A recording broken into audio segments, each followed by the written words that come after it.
ভয়ঙ্কর ভয়ঙ্কর তথ্য আপনারা জানবেন। দেখুন, এই মধ্যরাতে যখন আমি ভিডিও বানাচ্ছি তখন ফেসবুকে চলছে হা নার প্রতিযোগিতা।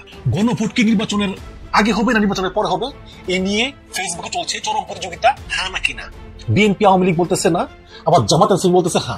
কিন্তু এর ভিতরেই পলাতক লীগের যে কি কার্যক্রম চলছে দর্শক, যখন বাংলাদেশে এই জামাত বিএনপি এনসিপির ভিতরে রাজনৈতিক দ্বন্দ্ব চরম আকারে বিরাজ করতেছে, তখনই শুরু হয়েছে পলাতক লীগের গোপন কার্যক্রম, সেই ভয়ঙ্কর কার্যক্রম। রাজনীতিতে বিরাট ভুল করলো বিএনপি। গণভোটের বিরুদ্ধে অবস্থান নিয়ে, জুলাই সনদের বিরুদ্ধে অবস্থান নিয়ে, সংস্কারের বিরুদ্ধে অবস্থান নিয়ে বিএনপি রাজনীতির মূলধারা থেকে অনেক দূরে সরে গেল। মাথা যার ব্যথা তার। হ্যাঁ ভাই, মনে রাখবেন, যার মাথা তারই ব্যথা, আর যার ব্যথা তারই সব চিন্তা।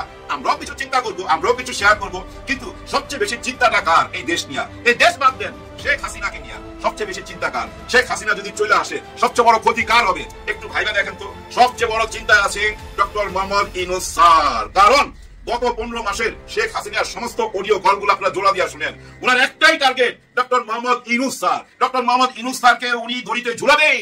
উনার এটা প্রতিজ্ঞা, উনার হাতে হ্যান্ডকাপ লাগায়া তারপরে গলায় দড়ি লাগাবে। এটা থেকে উনার মুক্তি নাই। সবাইকে মাফ করে দিল, উনাকে মাফ করবে না। উনার কথাতে কিন্তু বোঝা যায় তার মানে কি ডক্টর ইউনূস স্যারই উনার টার্গেট। তাহলে ডক্টর ইউনূস স্যার এখন গদিতে বসে রয়েছে। উনার টার্গেট কি হবে?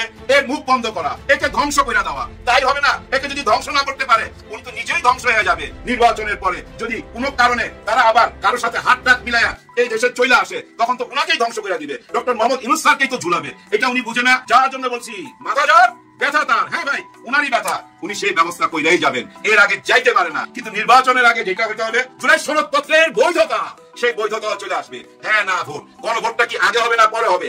আগে হবে, পরে হওয়ার কোনো কারণই নাই।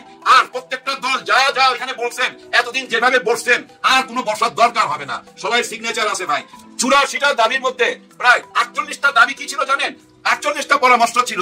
বর্তমান যে সংবিধান আছে, এই সংবিধান সম্পর্কে 48টা সুপারিশ করা আছে, মানে 48টা দাবি জানানো হয়েছে। ওই 48টা দাবি যখন চলে আসবে গণভোটের মধ্যে, হ্যাঁ ভোটের মধ্যে যখন চলে আসবে, সংবিধান তখন কি থাকে? এই সংবিধান থাকে না। যে সংবিধান বেগম খালেদা জিয়া আজ থেকে 10 বছর আগে ছুঁড়ে ফেলতে চাইছিল, ওই সংবিধান নিয়ে এখন আপনারা অনেকে আইসা বলেন হাস্যকর হাস্যকর। যার জন্য পাটোয়ারি বলছে, আপনার যদি এত হাসি পায় আসেন আমাদের কাছে, আমরা আপনার কান্না ঝরিয়ে দিব। কারণ আমাদের কাছে অনেক অস্ত্র আছে। তাদের কাছে শহীদের চোখের পানি রয়ে গেছে ভাই, তাদের হাতের মধ্যে চোখের পানি হয়ে গেছে। ওই শহীদের চোখের পানি আপনার হাস্য উজ্জ্বল চেহারার মধ্যে, আপনার চোখের মধ্যে দিয়ে দিবে। তখন আপনিও কানতে বাধ্য হবেন। কি ধরনের কথা বলছে বুঝছেন? যার জন্য মুরব্বীরা আপনারা কথাবার্তা বলতে সাবধান থাকেন। উল্টাপাল্টা কথা বলেন না। আপনারা মনে করেন না যে আপনারা যা কিছু চাইবেন তাই হবে, না, হইতে পারে না। যে যত বড়ই দল হোক না কেন, বর্তমানে সবচেয়ে বড় দল কি জানেন? Doctor Mohammad Yunus sir. উনি হলো সবচেয়ে বড় দলের নেতা। উনি যেটা চাইবে সেটাই হবে। কে কি চাইতেছেন, কে কি বলতেছেন, অনেক দেখছে, অনেক সহ্য করছে।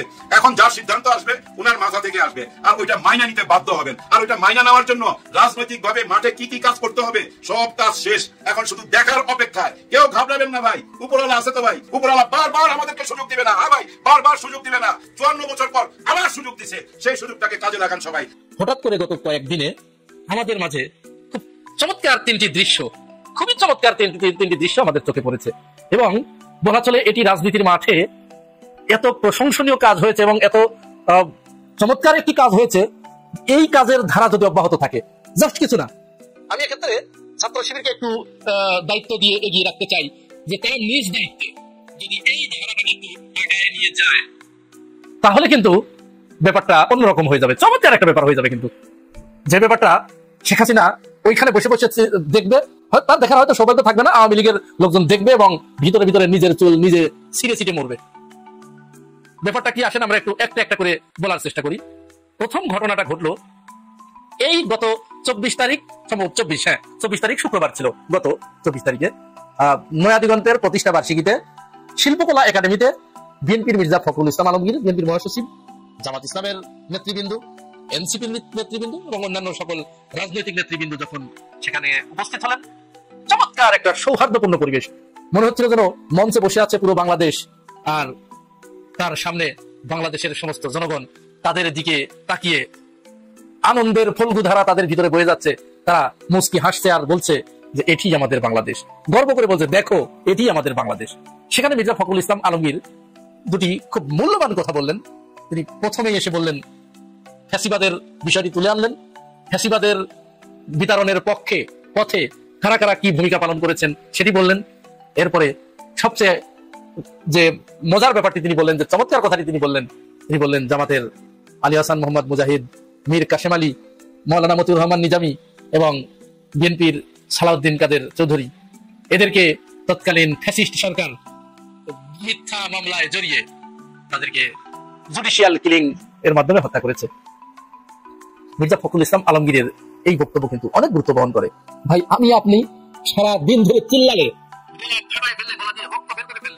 জানা হবে মির্জা ফখরুল ইসলাম আলমগীর বা ডক্টর শফিকুর রহমান, মিয়া গোলাম পরোয়ার, সালাউদ্দিন আহমেদ, এরা শুধু এটি কথা নয়, মুখ দিয়ে কথা নয়, জাস্ট আঙ্গুলটা এরকম আর এরকম করবে, কাজ হয়ে যাবে। এরা হচ্ছে সেই মানের লোক। সুতরাং তিনি এই কথা তখন বলেছেন, তখন মেসেজ যেখানে যা যাবার অলরেডি চলে গেছে এবং ইতিহাস এটি লিখে নিয়েছে যে হ্যাঁ শেখ হাসিনা এদের উপরে জুলুম করেছে, অন্যায় করেছে। এবং এখানে একটা প্রচ্ছন্ন ইঙ্গিত রয়েছে দলীয় নেতাকর্মীদের যে তোমরা এলোমেলো কথা যেন আর কখনো বলো না, বাংলাদেশের মানুষ এটি আর শুনতে চায় না। আমরা স্যালুট জানাই ফখরুল ইসলাম আলমগীরের জন্য, তিনি বিভাজনের রাজনীতিতে একটা টেপ মেরে দিলেন, একটা সেট কষে দিলেন। এরপর আমরা দ্বিতীয় যে ঘটনাটি দেখলাম, একজন বামপন্থী চরম বাম, তিনি রাকসু নেতৃবৃন্দু জয়লাভের পরে তাদের যে নারী নেতৃবৃন্দু শপথ গ্রহণ করলেন, এই শপথ গ্রহণ অনুষ্ঠানে প্রায় অধিকাংশই সেখানে হিজাব পরে তারা শপথ গ্রহণ করেছেন। এর অন্যতম একটা কারণ হচ্ছে রাজশাহী বিশ্ববিদ্যালয়ের যে হলগুলো রয়েছে সেই হলগুলোতে মোট 90টা পদ রয়েছে। এই 90টা পদের ভিতরে খুব সম্ভবত 62টা পদে সেখানে ছাত্রী সংস্থার মেয়েরা জয়লাভ করেছে, আর বাকি পদগুলোতে অন্যান্যরা। তো অন্যান্যরাও হিজাবি। আসলে ভাই মুসলিম কান্ট্রি, তো এটা তো মেয়েদের পোশাক, এটা মেয়ের স্বাধীনভাবে, বারবার আমরা যখন বামপন্থীরা যখন বলে মেয়েরা স্বাধীনভাবে পোশাক পরতে পারবে না, তারা শুধু ল্যাংটো হয়ে থাকাকে বলে এটা মেয়েদের স্বাধীনতা। কিন্তু কেউ যদি হিজাব পড়তে চায়, বোরকা পড়তে চায়, না, ওইটা নাকি দেশ ধ্বংস হয়ে যাওয়ার মতো একটা অবস্থা। তো এখানে ওই শিক্ষক আব্দুল্লাহ মামুন তিনি যে একটা বক্তব্য দিলেন, আপনারা সবাই জানেন, যদিও পরবর্তীতে তিনি এর জন্য ক্ষমা চেয়েছেন। তো এই ঘটনার পরে আমার সবচেয়ে ভালো লেগেছে ছাত্র দলের রাজশাহী বিশ্ববিদ্যালয়ের সভাপতি একেবারে সাথে সাথে তিনি সিংহের মতো গর্জে উঠেছেন যে ছাত্রী সংস্থা এবং ছাত্র শিবিরের মেয়েরা তারা আমাদের প্রতিযোগী, প্রতিদ্বন্দ্বী। কিন্তু আপনি যদি মনে করেন যে তাদের এই পোশাক নিয়ে যদি আপনি মন্তব্য করেন, কোন ধরনের বাজে মন্তব্য করেন, তাহলে আমি তাদের পক্ষে দাঁড়িয়ে যাব। আমাদের সালাউদ্দিন আম্মার, তিনি তো ছাত্র শিবির করেন না, তিনি দাঁড়িয়ে গেছেন, একেবারে আলিফের মতো দাঁড়িয়ে গেছেন এবং বলেছেন এসো, তুমি যে ঘোষণা দিয়েছো তোমার সেই ঘোষণা অনুযায়ী তোমার ডিপার্টমেন্টের সামনে এসো, তোমার সাথে দেখা হবে। ওটা একটা বাঘের বাচ্চা। শুধু তাই নয়, আরো ছাত্র দলের যে নারী প্যানেলের এক বোন তিনি নির্বাচন করেছিলেন, তিনিও বিবৃতি দিলেন, আরো অনেক সাংবাদিক বিবৃতি দিলেন। মানে এই যে একটা বিষয়ে একটা একাকার হয়ে যাওয়া, মানুষের নারীর ধর্মীয় পোশাক নিয়ে, পোশাক যার ইচ্ছা সে ওইটা যেমন তার স্বাধীনতা, কেউ বোরকা পড়তে চাইলে, হিজাব করতে চাইলে, এটাও তো তার স্বাধীনতা, এখানেও তো সম্মান জানানো উচিত।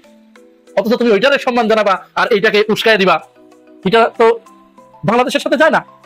এরপরে সর্বশেষ আমরা যেটা দেখলাম ঢাকা বিশ্ববিদ্যালয়ে আমাদের রুহুল কবির রিজভী ভাই, তিনি এক সময় রাকসুর ভিপি ছিলেন, রিজভী ভাইকে ডাকসু দাওয়াত করে নিয়ে গেল।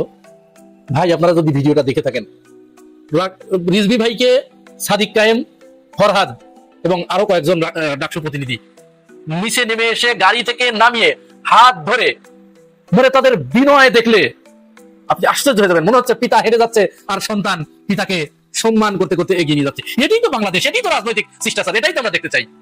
কে কোন দলের, এটি আমরা দেখতে চাই না। নেতারা, প্রত্যেক দলের নেতারা যেমন অন্য যে কোনো দলের ছাত্র সংগঠনকে বা তার প্রতিদ্বন্দ্বীকে এইভাবে সম্মান করবে, প্রত্যেকেই এইটা করা উচিত। রিজভী ভাই সেখানে বললেন আমি আপ্লুত হয়ে গেছি। তার আগে মান্না ভাই বলেছেন, মাহমুদুর রহমান মান্না ভাই বলেছেন আমি আপ্লুত। এই যে নজির, আমরা ছাত্র দলের কাছে, ছাত্র শিবিরের কাছে, এনসিপির নেতাদের কাছে আমরা বিনীতভাবে অনুরোধ করব, আপনারা এই ধারাটা নষ্ট হতে দিন না ভাই। বাংলাদেশকে আপনারা একটা সুন্দর পথে, শেখ হাসিনাকে বিদায় করেছি আমরা, আপনারা বাংলাদেশকে এমন পথে নিয়ে যান যেন এই প্রজন্ম বৃদ্ধ হয়ে যাবে, তারপরের জন্মের কাছে, তারপরের জন্মের কাছে, তারপরের জন্মের কাছে যেন ইতিহাস বলে যেতে পারে, এই গল্প বলে যেতে পারে। এটি যেন যে একটা সময় গেছে বাংলাদেশ, ওই তার এই যে তোমরা এখন দেখছো সেই সময়টা শুরু হয়েছিল, ওই সময় থেকে আমরা দেখেছি, এইভাবে যেন গল্প করতে পারে। আমি সাধারণত কাউকে বলি না যে আমার ভিডিও দেখতে, কিন্তু আজকে আমি হাত জোর করে মিনতি করতেছি যে আজকে আপনারা আমার ভিডিওটা একটু শেষ পর্যন্ত দেখবেন, ভয়ঙ্কর তথ্য আপনারা জানবেন।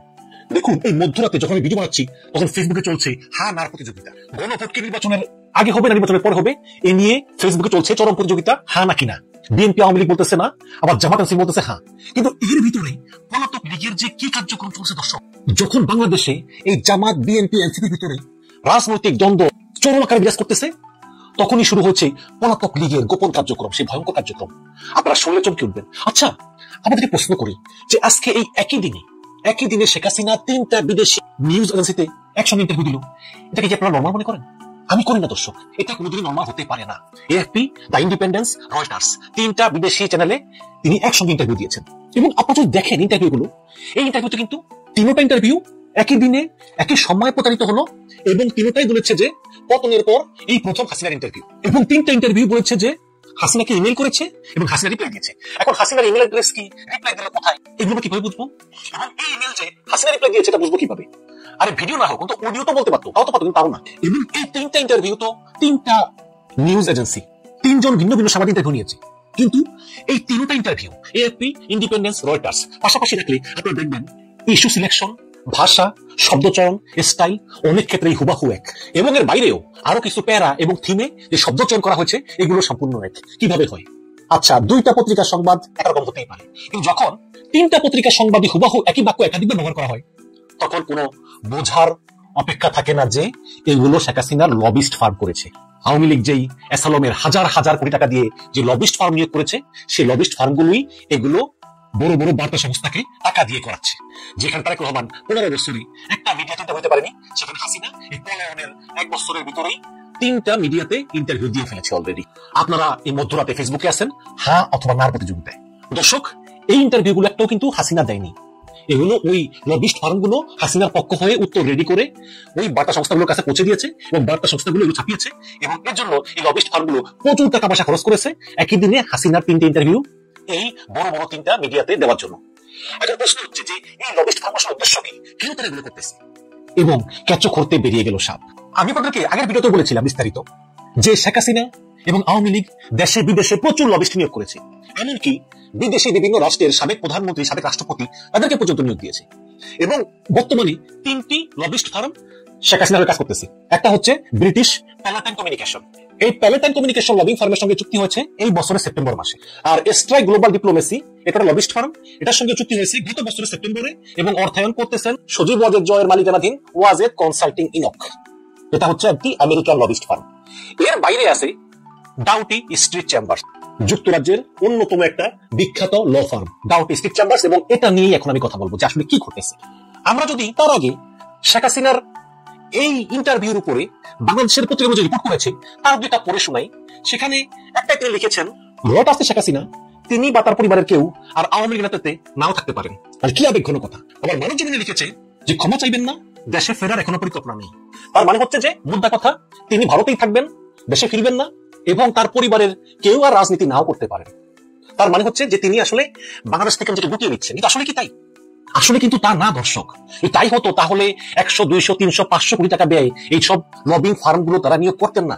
দর্শক দেখুন আপনারা যে আওয়ামী লীগ কোথায় কোথায় চলে গিয়ে তাদের অবৈধ টাকাগুলো বিভিন্ন জায়গায় একদম পানির মতো ঢালতেছে, বালতি ভরে ভরে ঢালতেছে। আর আমরা আছি কি নিয়ে? আমরা আছি গণভোট নিয়ে, হ্যাঁ নিয়ে না নিয়ে। আচ্ছা কথা বলি, যেই রাজনৈতিক দল এই জুলাইকে সমর্থন করবে না তারা বাংলাদেশে টিকবে না। এই জুলাই সনদ বাস্তবায়ন করতে হবে, জুলাই সনদকে সম্মান করতে হবে, জুলাই সনদকে সংবিধানে স্থান দিতে হবে।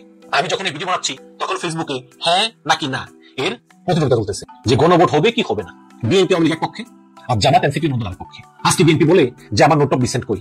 আচ্ছা, এই যে জুলাই আন্দোলনটা এটা যদি সনদ আকারে প্রকাশিত হয়, সংবিধানে স্থান পায়, এবং পরবর্তীতে যারাই বাংলাদেশ রাজনীতি করবে তারাই এই জুলাই অভ্যুত্থানের পর শ্রদ্ধা প্রদর্শন করে এবং এই জুলাই সনদের মূল নীতিগুলো মেনে রাজনীতি করে, এরকম বাংলাদেশি আমরা চাই। এই যে বিএনপি প্রধান কিছু কিছু জায়গায় নোট অফ ডিসেন্ট দিয়ে রেখেছে এবং যার ফলে আজকে এই জুলাই সনদ বাস্তবায়ন নিয়ে একটা বিতর্ক তৈরি হচ্ছে, এটা কিন্তু ভালো লক্ষণ না। ওদিকে যখন এই বিএনপি, জামাত বা এনসিপি নিজেদের ভিতরে জুলাই সনদ নিয়ে বা অন্যান্য ইস্যু নিয়ে তারা ঝগড়া করতেছে, ওদিকে হাসিনা আবার একসঙ্গে 3টা পত্রিকা। আপনারা শুনলে চমকে উঠবেন। আচ্ছা, আমাদেরকে প্রশ্ন করি যে আজকে এই একই দিনে শেখ হাসিনা 3টা বিদেশি নিউজ এজেন্সিতে একসঙ্গে ইন্টারভিউ দিল, এটাকে কি আপনারা নর্মাল মনে করেন? আমি করি না দর্শক, এটা কোনোদিনই নর্মাল হতে পারে না। এএফপি, দ্য ইন্ডিপেন্ডেন্স, রয়টার্স 3টা বিদেশি চ্যানেলে তিনি একসঙ্গে ইন্টারভিউ দিয়েছেন। এবং আপনারা যদি দেখেন ইন্টারভিউগুলো, এই ইন্টারভিউতে কিন্তু তিনোটা ইন্টারভিউ একই দিনে একই সময়ে প্রচারিত হলো এবং তিনোটাই বলেছে যে পতনের পর এই প্রথম হাসিনার ইন্টারভিউ, এবং তিনটা ইন্টারভিউ বলেছে যে হাসিনাকে ইমেল করেছে এবং হাসিনা রিপ্লাই দিয়েছে। এখন হাসিনার ইমেল অ্যাড্রেস কি, রিপ্লাই দিলে কোথায়, এগুলো আমরা কিভাবে বুঝবো? এবং এই ইমেল যে হাসিনা রিপ্লাই দিয়েছে এটা বুঝবো কিভাবে? আরে ভিডিও না হোক, তো অডিও তো বলতে পারতো, তাও তো পারতো, কিন্তু তাও না। এবং এই তিনটা ইন্টারভিউ তো তিনটা নিউজ এজেন্সি, তিনজন ভিন্ন ভিন্ন সাংবাদিক ইন্টারভিউ নিয়েছে, কিন্তু এই তিনটা ইন্টারভিউ এএফপি, ইন্ডিপেন্ডেন্স, রয়টার্স পাশাপাশি রাখলে আপনারা দেখবেন ইস্যু সিলেকশন, ভাষা, শব্দচয়ন, স্টাইল অনেক ক্ষেত্রেই হুবাহু এক, এবং এর বাইরেও আরো কিছু প্যারা এবং থিমে যে শব্দচয়ন করা হয়েছে এগুলো সম্পূর্ণ এক। কিভাবে হয়? আচ্ছা, দুইটা পত্রিকার সংবাদ একরকম হতেই পারে, কিন্তু যখন তিনটা পত্রিকার সংবাদই হুবাহু একই বাক্য একাধিকবার ব্যবহার করা হয় তখন কোনো বোঝার অপেক্ষা থাকে না যে এগুলো শেখ হাসিনার লবিস্ট ফার্ম করেছে। আওয়ামী লীগ যেই অ্যাসালমের হাজার হাজার কোটি টাকা দিয়ে যে লবিস্ট ফার্ম নিয়োগ করেছে, সেই লবিস্ট ফার্মগুলোই এগুলো বড় বড় বার্তা সংস্থাকে টাকা দিয়ে করাচ্ছে। যেখানে তারেক রহমান 15 বছরে একটা মিডিয়াতে ইন্টারভিউ দিতে পারেনি, সেখানে হাসিনা এই পলায়নের 1 বছরের ভিতরেই 3টা মিডিয়াতে ইন্টারভিউ দিয়ে ফেলেছে অলরেডি। আপনারা এই মধ্যরাতে ফেসবুকে আছেন হ্যাঁ অথবা নার প্রতিযোগিতায়। দর্শক, এই ইন্টারভিউগুলো একটাও কিন্তু হাসিনা দেয়নি, এগুলো ওই লবিস্ট ফার্মগুলো হাসিনার পক্ষ হয়ে উত্তর রেডি করে ওই বার্তা সংস্থাগুলোর কাছে পৌঁছে দিয়েছে এবং বার্তা সংস্থাগুলো এগুলো ছাপিয়েছে, এবং এর জন্য এই লবিস্ট ফার্মগুলো প্রচুর টাকা পয়সা খরচ করেছে একই দিনে হাসিনার 3টে ইন্টারভিউ এই বড় বড় 3টা মিডিয়াতে দেওয়ার জন্য। এখন প্রশ্ন হচ্ছে যে এই লবিস্ট ফার্মের উদ্দেশ্য কি, কেন তারা এগুলো করতেছে, এবং কেঁচো খরতে বেরিয়ে গেল সাপ। আমি আপনাদেরকে আগের ভিডিওতেও বলেছিলাম বিস্তারিত যে শেখ হাসিনা এবং আওয়ামী লীগ দেশে বিদেশে প্রচুর লবিস্ট নিয়োগ করেছে, এমনকি বিদেশি বিভিন্ন রাষ্ট্রের সাবেক প্রধানমন্ত্রী, সাবেক রাষ্ট্রপতি তাদেরকে পর্যন্ত নিয়োগ দিয়েছে, এবং বর্তমানে 3টি লবিস্ট ফার্ম শেখ হাসিনার হয়ে কাজ করতেছে। একটা হচ্ছে ব্রিটিশ প্যালাটাইন কমিউনিকেশন, এই প্যালাটাইন কমিউনিকেশন লবিং ফার্মের সঙ্গে চুক্তি হয়েছে এই বছরের সেপ্টেম্বর মাসে। আর স্ট্রাইক গ্লোবাল ডিপ্লোমেসি, এটা একটা লবিস্ট ফার্ম, এটার সঙ্গে চুক্তি হয়েছে গত বছরের সেপ্টেম্বরে, এবং অর্থায়ন করতেছেন সজীব ওয়াজেদ জয়ের মালিকানাধীন ওয়াজেদ কনসাল্টিং ইনক। এটা হচ্ছে একটি আমেরিকান লবিস্ট ফার্ম। এর বাইরে আছে ডাউটি স্ট্রিট চেম্বার্স, যুক্তরাজ্যের অন্যতম একটা বিখ্যাত law firm Doughty Street Chambers, এবং এটা নিয়েই এখন আমি কথা বলবো যে আসলে কি করতেছে। আমরা যদি তার আগে শেখ হাসিনার এই ইন্টারভিউর উপরে বাংলাদেশের পত্রিকা অনুযায়ী রিপোর্ট করেছে তার যেটা পড়ে শোনাই, সেখানে একটাই তিনি লিখেছেন, রয়টার্সকে শেখ হাসিনা তিনি বা তার পরিবারের কেউ আর আওয়ামী লীগ নেতৃত্বে নাও থাকতে পারেন। মানে কি আবেগ ঘন কথা। আবার মানব জমিনে লিখেছে যে ক্ষমা চাইবেন না, দেশে ফেরার এখনো পরিকল্পনা নেই। তার মানে হচ্ছে যে মোদ্দা কথা তিনি ভারতেই থাকবেন, দেশে ফিরবেন না, এবং তার পরিবারের কেউ আর রাজনীতি নাও করতে পারেন। তার মানে হচ্ছে যে তিনি আসলে বাংলাদেশ থেকে নিজেকে গুটিয়ে নিচ্ছেন, কিন্তু আসলে কি তাই? আসলে কিন্তু তা না দর্শক। তাই হতো তাহলে 100, 200, 300, 500 কোটি টাকা ব্যয় এইসব লবিং ফার্ম গুলো তারা নিয়োগ করতেন না। এবং সেই লবিং ফার্মের ভিতরে আজকে বলবো সেই ডাউটি স্ট্রিট চেম্বার্স, সেই ডাউটি চেম্বার্স গত 24শে অক্টোবর, মানে এই মাসের 24 তারিখে নেদারল্যান্ডে অবস্থিত ইন্টারন্যাশনাল ক্রিমিনাল ট্রাইব্যুনালে তারা আনুষ্ঠানিকভাবে মামলার আবেদন করেছে ইউনূস সরকারের বিরুদ্ধে। হ্যাঁ দর্শক, ইউনূস সরকারের বিরুদ্ধে।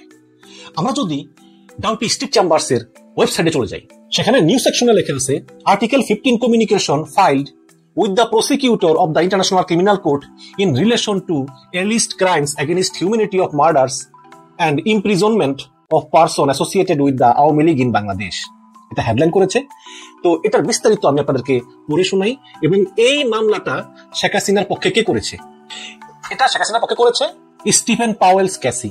ক্যাসি হচ্ছে কিংস কাউন্সিল, মানে ক্যাসি হচ্ছে ব্যারিস্টারের উপরের পদ। যেসব আইনজীবীরা অনেক বড় বড় মামলা লড়ে এবং ঐতিহাসিক অনেক মামলা জিতে, তাদেরকে ব্রিটিশ রাজা বা রানী সম্মানিত হয়ে কেসি উপাধি দেয়, মানে কিংস কাউন্সিল। সে এই কিংস কাউন্সিল উপাধিপ্রাপ্ত স্টিফেন পাওয়েলস। এখানে লেখা আছে is a specialist criminal lawyers with particular expertise in international crime, extradition and human rights. অনেক বড় আইনজীবী, কোনো সন্দেহ নাই। তো এই ধরনের আইনজীবীকে আসলে কোটি কোটি টাকা দেওয়া লাগে, সেই টাকা দিয়ে হায়ার করেছে এবং সে ইউনূস সরকারের বিরুদ্ধে শেখ হাসিনার পক্ষ নিয়ে নেদারল্যান্ডের হেগের ইন্টারন্যাশনাল ক্রিমিনাল কোর্টে মামলার আবেদন করেছে। এবং বাংলাদেশ এই যে নেদারল্যান্ডের ইন্টারন্যাশনাল ক্রিমিনাল কোর্টের যে সংবিধি, সেই সংবিধিতে বাংলাদেশ 2010 সালের মার্চের 23 তারিখে সই করেছে। তার মানে হচ্ছে ইন্টারন্যাশনাল ক্রিমিনাল কোর্টের যে কোনো আদেশ বাংলাদেশ মানতে বাধ্য, এবং ইন্টারন্যাশনাল ক্রিমিনাল কোর্ট যে তদন্তই করুক না কেন বাংলাদেশ সরকারকে পূর্ণ সহযোগিতা করতে হবে। এই বিষয়ে বাংলাদেশ প্রতিশ্রুতিবদ্ধ। এই সাইনটা করেছে 2010 সালের মার্চের 23 তারিখে। বাংলাদেশও কিন্তু ইন্টারন্যাশনাল ক্রিমিনাল কোর্টের এই সংবিধিতে সাইন করা একটি সদস্য রাষ্ট্র। সেই কোর্টে হাসিনা মামলা করেছে ইউনূস সরকারের বিরুদ্ধে ব্রিটিশ আইনজীবী কর্তৃক। অভিযোগ হচ্ছে আওয়ামী লীগ নেতাকর্মীদের বিরুদ্ধে চরম মানবাধিকার লঙ্ঘন।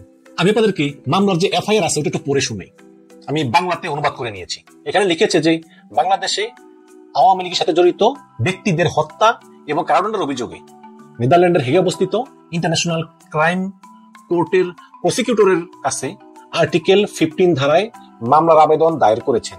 লন্ডনের ডাউটি স্ট্রিট চেম্বার্সের স্টিভেন পাওয়েলস কেসি আওয়ামী লীগের পক্ষে আর্টিকেল 15 ধারায় মামলার আবেদন দায়ের করেছেন, যাতে 2024 সালের জুলাই থেকে বাংলাদেশে বিক্ষোভের পর আওয়ামী লীগের কর্মকর্তা এবং শেখ হাসিনার প্রাক্তন সরকারের সাথে জড়িত বলে মনে করা হয় এমন অন্যান্যদের বিরুদ্ধে আদালতের এখতিয়ারের মধ্যে সংগঠিত প্রতিশোধমূলক সহিংসতা তদন্ত শুরু করার জন্য ইন্টারন্যাশনাল ক্রিমিনাল কোর্টের প্রসিকিউটরকে অনুরোধ করা হয়েছে। বাংলাদেশ 2010 সালের 23 মার্চ তারিখে ইন্টারন্যাশনাল ক্রিমিনাল কোর্টের রোম সংবিধি অনুমোদন করে এবং 1 জুন 2010 তারিখে বাংলাদেশের জন্য এই ইন্টারন্যাশনাল ক্রিমিনাল কোর্টের সংবিধি কার্যকর, যেটা একটু আপনাদেরকে আমি বললাম। মামলার আবেদনে বলা হয়েছে যে এটা বিশ্বাস করার যুক্তিসঙ্গত ভিত্তি রয়েছে যে কথিত অপরাধগুলি হত্যা, কারাদণ্ড এবং নিপীড়নের মতো মানবতা বিরোধী অপরাধের সমান, যা ইন্টারন্যাশনাল ক্রিমিনাল কোর্টের প্রসিকিউটর কর্তৃক তদন্ত শুরু হওয়া প্রয়োজন। বাংলাদেশে আওয়ামী লীগের সঙ্গে ঘটে যাওয়া এই অপরাধগুলির প্রকৃত তদন্ত বা বিচারের কোনো বাস্তব সম্ভাবনা নেই এবং মনে করা হয় যে আওয়ামী লীগের উপর যারা অপরাধ করেছে, মানবাধিকার লঙ্ঘন করেছে, তারা দায় মুক্তি পেয়ে যাবে। মামলার আবেদনে বলা হয় যে 2024 সালের জুলাই থেকে 400 জন আওয়ামী লীগ নেতা কর্মীদের হত্যার অভিযোগ তুলে ধরা হয়, যার মধ্যে অনেকেই হিংসাত্মক জনতা বা মব কর্তৃক পিটিয়ে হত্যা এবং গণপিটুনির মাধ্যমে নিহত হয়েছে। মামলার আবেদনে সাক্ষীর সাক্ষ্য, ভিডিও এভিডেন্স সহ আরো নানা সাপোর্টেড ডকুমেন্ট সংযুক্তি করা হয়, যা আওয়ামী লীগ সমর্থকদের উপর নৃশংস হত্যাকাণ্ডের বিবরণ সহ উল্লেখ করা হয়। মামলার আবেদনে আরো একটি ধরন বর্ণনা করা হয়েছে যেখানে আওয়ামী লীগের সঙ্গে যুক্ত ব্যক্তিদের অথবা আওয়ামী লীগের সঙ্গে যুক্ত মনে করা হয় সন্দেহে এমন ব্যক্তিদের কোনো ধরনের প্রমাণ ছাড়াই গ্রেপ্তার করা হয়েছে এবং জামিন বা অভিযোগ ছাড়াই কারাগারে পাঠানো হয়েছে। শুধু তাই নয়, রাজনীতিবিদ, বিচারক, আইনজীবী, সাংবাদিক, সেই সাথে আওয়ামী লীগের সঙ্গে সামান্য সম্পৃক্ত ব্যক্তিরা যেমন অভিনেতা, গায়করাও বিনা অপরাধে গ্রেপ্তার হয়ে কারাগারে আছেন। মামলার আবেদনে আরো বলা হয়েছে যে 2024 সালের জুলাইয়ের পর 25 জন আওয়ামী লীগ নেতা পুলিশ এবং কারা হেফাজতে মারা গেছেন। কারা কর্তৃপক্ষ বলতেছে যে হৃদরোগাক্রান্ত মারা গেছে, কিন্তু সেই সব ব্যক্তিদের মৃতদেহে নির্যাতনের চিহ্ন দেখা গিয়েছে এবং যার ছবি এবং প্রমাণাদি সংযুক্ত করা হয়েছে। মামলার আবেদনে ব্যাখ্যা করা হয়েছে যে 2025 সালের ফেব্রুয়ারিতে, মানে গত ফেব্রুয়ারিতে অনির্বাচিত ইউনূস সরকার তাদের ভাষায় আওয়ামী ফ্যাসিবাদ মোকাবেলার লক্ষ্যে অপারেশন ডেভিল হার্ট শুরু করে এবং পুলিশ এবং সেনাবাহিনীর যৌথ উদ্যোগে পরিচালিত এই অভিযানে 12 দিনের মধ্যে 18,000 আওয়ামী লীগ নেতাকর্মীদের গ্রেপ্তার করা হয়েছে। মামলার আবেদনে আরো বলা হয়েছে যে বাংলাদেশে আওয়ামী লীগ নেতাকর্মীদের উপর মানবাধিকার লঙ্ঘনে জড়িত ব্যক্তিদের বিরুদ্ধে কোনো অভিযোগ আনা বা মামলার পথ বন্ধ করতে যাচ্ছে ইউনূস সরকার।